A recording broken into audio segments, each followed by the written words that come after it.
C'est sous les thèmes « Revitaliser l'océan par les actions collectives » que célébrer la Journée mondiale de l'océan, c'est mercredi 8 juin. Cette journée rappelle à l'humanité les rôles de cette étendue d'eau comme une source de vie dans le monde. La régénération de l'océan est une solution pour faire face à l'urgence écologique car aujourd'hui, il est menacé par la destruction côtière qui entraîne la disparition des écosystèmes.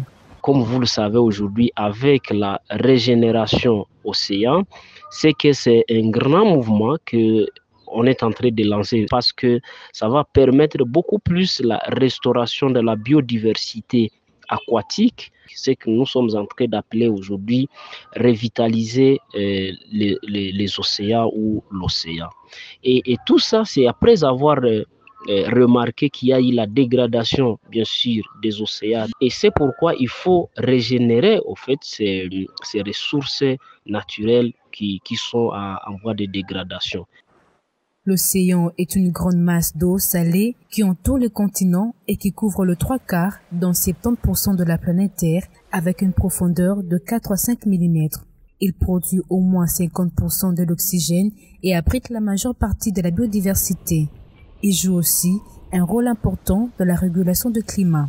Selon les analystes environnementaux, pour mener des actions face aux urgences du moment, il faudrait mettre en place plusieurs stratégies pour la protection des mangroves. C'est grâce aux océans que la température maximale du centre de la Terre ne chauffe pas la planète. Il joue le rôle d'un grand refroidisseur. C'est comme une grande forêt dense qui séquestre la plus grande quantité de pollution mondiale, 80% à peu près. Pour prendre des actions face aux urgences du moment, nous devons faire un effort pour protéger les océans, c'est-à-dire les bouteilles plastiques, les déchets qui se retrouvent souvent pour le cas de la RDC, Mbulambemba, Sianfumu et aux embouchures, assainir les cours d'eau comme celui de Makelele, de Njili, et ne pas laisser les eaux usées aller vers les eaux douces parce qu'ils finissent par aller dans les océans. La question de la gestion de l'océan doit prendre la même lutte comme celui de la qualité de l'air dans les grandes réunions internationales. Rappelons que cette journée est une démarche lancée en 1992 à l'issue du sommet de la Terre à Rio de Janeiro, en Brésil, et qui visait à faire du 8 juin de chaque année une occasion de sensibiliser le grand public à une meilleure gestion des océans et de leurs ressources naturelles. Fruit d'une large consultation entre le gouvernement, la société civile et les secteurs privés, les plans cadres de gestion stratégique 2019-2023 sur la transformation de l'agriculture du Congo ciblent les grandes priorités du développement socio-économique des villes des provinces de la République démocratique du Congo et leurs communautés locales. Les politiques et stratégies ici montées attendent de renforcer les capacités techniques et institutionnelles des services de planification et de suivi-évaluation ainsi que des autres structures de mise en œuvre opérationnelle des activités agricoles. Nous allons rapidement travailler pour donner des résultats concrets à nos populations dans les 4 à 6 prochains mois. L'option a été levée de réaliser un focus sur les denrées de première nécessité qui constituent l'alimentation de base de notre population. L'objectif étant d'arriver dans les 5 ou 10 prochaines années, de réduire sensiblement le recours à l'importation pour les denrées de première nécessité. Outre l'élaboration des politiques, des stratégies et cadres juridiques sectoriels, les acteurs du secteur et les experts préconisent de passer en revue les opportunités et défis existants au niveau de la production, des post-récolte, de la transformation et la mécanisation de l'agriculture pour dérouler un plan d'action réaliste sur l'échange des valeurs jugées prioritaires. Nous allons nous baser sur 4 chaînes de valeur, le manioc, le riz, les haricots et le maïs. Mais on va faire, disons, le poisson aussi et puis le poulailler.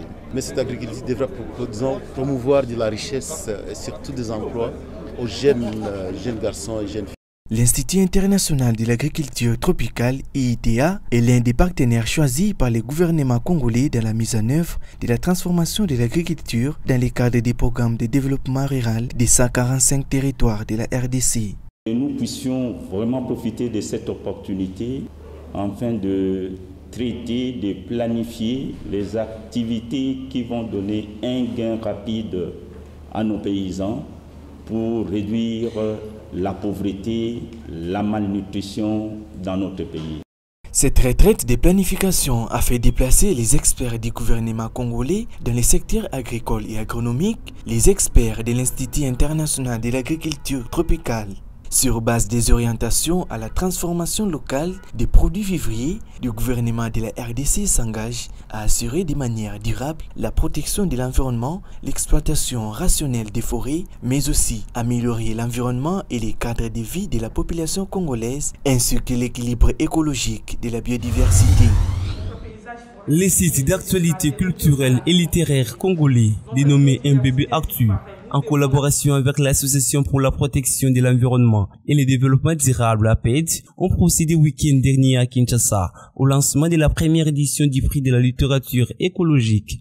Cette initiative entend promouvoir l'émergence d'acteurs littéraires engagés dans la sensibilisation pour la protection de l'environnement et conscientiser les Congolais à lutter contre les effets des changements climatiques. Nous, en tant que médias culturels, nous ne restons pas insensibles à cette question. Nous connaissons bien le mécanisme de fonctionnement de notre société. Et il y en a parmi nous ici au Congo et particulièrement à Kinshasa qui n'entendent que lorsque c'est un leader politique qui parle. D'autres entendent que lorsque c'est leur pasteur qui leur parle. D'autres, ils entendent qu'à travers la musique.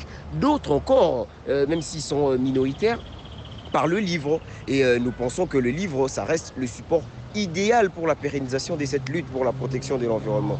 Ils peuvent subsister des années et des années, ce qui n'est pas le cas avec d'autres moyens, dont le bouche à l'oreille. D'où même le sens et l'importance de ce concours.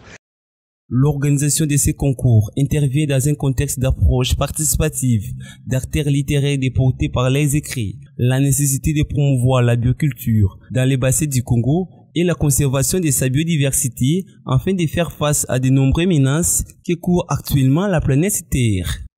Vous êtes sans ignorer l'immense forêt que la RDC a en son sein, la forêt équatoriale qui est dans le top 2 avec évidemment la forêt amazonienne bien sûr, ce qui protège la planète dans le monde, ce qui fait qu'on arbore le slogan de pays solution. Mais qu'est-ce qu'on en fait? Et ce concours, c'est là, c'est pour réfléchir autour de cela et faire prendre conscience à plusieurs sur la nécessité absolument contraignante de la protection de l'environnement.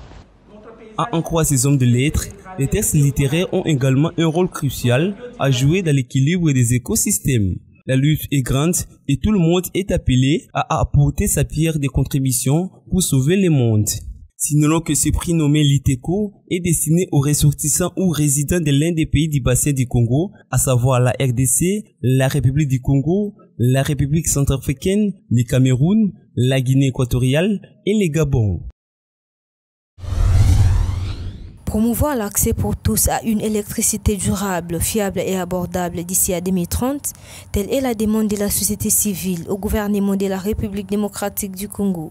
Ils l'ont fait savoir récemment dans une note de plaidoyer sur la politique nationale énergétique. Pour les experts sur les questions des énergies, les meilleurs plaidoyers à faire, c'est d'apporter une proposition conséquente pour enrichir la politique énergétique du pays. J'encourage la société civile pour les efforts qu'elle est en train de fournir, mais je pense qu'en ce qui concerne leur plaidoyer pour la politique énergétique dans notre pays, et je proposerai à la même société civile de faire un draft à présenter au gouvernement ou au ministère des Ressources hydrauliques et électricité, parce qu'à un moment donné, il ne faut pas seulement critiquer, mais il faut critiquer et puis apporter des propositions. Je pense que c'est de cette façon-là que nous allons aider notre pays à aller de l'avant. Notons qu'en 2014, la RDC a libéralisé le secteur de l'électricité, permettant ainsi aux acteurs privés de prêter main forte à la Société nationale d'électricité SNEL. En 2018, aux assises sur l'électricité, les décideurs ont fait part des axes prioritaires pour le développement de la politique énergétique du pays, selon la vision du chef de l'État, Félix Tshisekedi Tshilombo, dans son volet électricité pour tous. Pour rappel, seulement 10% des ménages ont accès à l'électricité en RDC. Pourtant, les pays disposent d'un potentiel hydroélectrique exceptionnel.